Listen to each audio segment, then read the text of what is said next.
What's up, everyone? I'm Chase Lee reporting for DallasMovieScreens.com, and I got another movie to review for you guys, and that would be A Cure for Wellness. Now, this film stars Dane DeHaan, Mia Goth, directed by Gore Verbinski. It's, the promotional marketing for this movie has got me intrigued. I was like, I am so ready for it. I love Gore Verbinski's earlier works.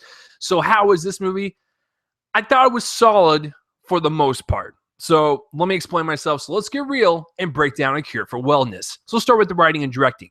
The story itself, I thought was intriguing, and I thought the mystery was there to where that 2.5-hour runtime was satisfying enough to sit through to figure out what the ending was. However, when we got to the ending climax of the film, that's where I thought the movie kind of fell short a little bit. The whole movie sets up as this kind of like weird, mysterious place that Dane DeHaan has to go through and kind of figure out the history of this building and realize that everything is not what it seems to be after he's gone to retrieve his company's CEO. He kind of dives into this, weird rabbit hole of insanity that we kind of follow his character through. But when we get to the ending, it almost seemed like it was like like a basic horror ending, and it just didn't really, it just wasn't satisfying. I didn't feel the oomph of the ending when it happened. I'm just like, okay, like that's okay, I guess. But like from everything I saw prior, it just like had this beautiful amount of tension and just brimming with atmosphere to where you're like, wow, this is a really good movie. And then just the ending just feels really slapped together and really kind of rushed as the movie was trying to finish its extremely long runtime. The characters themselves are very interesting. I think Dane DeHaan's character is really cool to kind of see him transition from this like stern and very cold-hearted like businessman into a person that's just kind of losing his mind. You kind of lose your mind with that character as you're watching him. So I thought that was kind of cool. And all the supporting characters are, they're fine. They support the story as they were supposed to do. And Mia Goth's character, she's really well done too. I really liked her. As far as the directing in this film, this is a beautiful film. What I've always liked about Gore Verbinski's films, whether you're talking about the American remake of The Ring, Rango, or even to some extent the Pirates of the Caribbean films, Gore Verbinski has always had this beautiful mix of eerie, surreal, and viscerally realistic imagery. He's just one of those directors to where when he puts out a movie in front of you, you know exactly who this director is. And that's exactly what this film felt like. I also felt like he was trying to harken back to the old school cinema of horror cinema of like the 50s and 60s.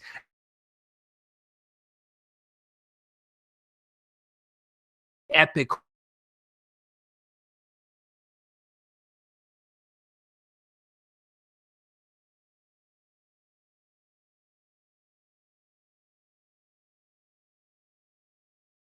Yeah, this film would fit in perfectly. So I like the kind of homage to it while still trying to be its own. So I do appreciate that. And the visual style, like I said, very, very good.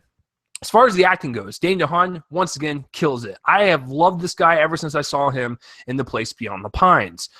Mia Goth, who has been in Nymphomaniac, another film that I really enjoyed. I really like her presence here. She has that like quiet, subdued character, but she also provides that extra level of mystery that you want with this type of story and stuff. She kind of like, pushes the story along. And like I said, Dane DeHaan's performance, I think, is very good for this film. It's not anything outstanding or whatnot, but I thought his performance, it was strong enough to carry the film because he hasn't really been the lead character of a film, which I found really fascinating that 20th Century Fox was willing to roll the dice on this film with this one, but I think he serviced this story very well. Also, he did a lot of physical acting that I didn't even think was up his wheelhouse. Like, he was doing a lot of really cool stunt work throughout the film and really kind of pushing that extra mile to make it seem a little bit more authentic and not, have a stunt person in his place or whatever. So I like the fact that he immersed himself into this world and really kind of did his own stunts and whatnot that looked very dangerous, by the way. And speaking of the danger of the film, I forgot to mention that in the directing, the R-rated is definitely warranted. Now, what I liked about Gore Verbinski, ironically, considering his first name is Gore, his films are never really gory. What he provides is kind of like that unflinching, unnerving, disturbing type of violence that never feels like it's going overboard. Like, you'll see his films and then, like, You know, you'll see an actor get ready to do something really like dangerous or terrifying. You're like, oh, are they really going to do that? And then they do it, and they kind of hit you in the face with it, and then they move on to the next scene. So that's what Gore does best. He hits you with that brutal violence that really kind of like just immerses you into the film even more. So I forgot to mention that in the directing, apologize, but the actors definitely did a lot of physical stuff, and I really appreciate that. As far as the cinematography goes, just like what I said with Gore Verbinski's direction of the film, it's beautiful to look at. It's got these awesome tints of like greens and blues and yellows, and it's just really kind of adds to like this kind of beautiful nightmare, if you will, because Gore Verbinski does paint like beautiful imagery, but this whole nightmare or this whole situation is so nightmarish that it's almost kind of beautiful to look at, even though what you're looking at is pretty horrific. So I think the cinematography is just absolutely gorgeous. And that's the one thing with Gore Verbinski. You might go into his movies kind of skeptical and whatnot, but you will always find his films visually appealing. There's just no other director like him. He always has his stamp on his movies. Editing and special effects. Editing-wise, listen, the whole 2.5 hours, I was intrigued, even though the ending climax was a little bit lackluster for me. I still think it's a visually compelling film, whether you think about the imagery or you think about the production design, which is very spot on, or you think about the costumes or just the location that they're at, or if you know, when you think about the story and just kind of like the mystery surrounding it. There's so many elements in this film that I don't actually think the 2.5 hour runtime is too long, because a lot of people might look at that and go, wow, that's actually really long for a type of movie. I've never even heard of an original piece of film. I never felt once that it dragged.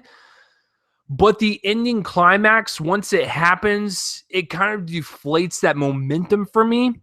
And then it started to feel a little draggy. And I was like, oh, well, I was in the mood. Now I'm not. Now it's not working for me anymore. But I think for the most part, for myself personally, it actually is compelling the whole way through. For the most part, like 90% of the way through. But I can see some people maybe getting bored of it. But I don't know your taste. You might like movies like this, kind of like that slow burn, like gets inside of your head and makes you kind of go crazy, like the main character movie type of movie. This is for you. Also, the music just kind of adds like that extra layer of creepiness and like eeriness that you would want in this type of movie. So the music is very appreciative for the actual story and stuff. It's just kind of like that nice add-on that you would see in a type of movie like this. So overall, guys, as I was watching the film, I was like, this is a solid B movie, B movie, B movie, B plus, B plus, B plus. The ending happens. Yikes. It kind of yanks all that momentum down for me. So I'm actually going to give A Cure for Wellness a B minus. Now, a lot of people might look at this and go, oh, that means it's a terrible movie. No, it's still in the B range. I still think it's a very solid movie. There's a lot of great attributes about it. Whether you think about the visual beautiful imagery, or the production design, how much work went into that. The performances are very good from Dane DeHaan and all the other supporting cast members. It's just that ending of the film it just seemed very kind of thrown together and very rushed, into where I was just like, it went from a B and I gotta step it down now, but I'm still going to consider there's a lot more good than bad in this film. So that's why I'm going to give this film a B minus. So what did you guys think of A Cure for Wellness, or have you even heard of it? Comment in the place from my face and let me know. And what is your favorite Gore Verbinski film? I would like to know that as well. I actually really like the American version of The Ring, and I actually like Rango quite a bit. But this one I will actually put up there with him as in terms of the good ones that he's done. It's just, that ending. So, so I'm Chase Lee, guys, reporting for DallasMovieScreens.com, and tune in next time for whatever I review next. I will see you guys later.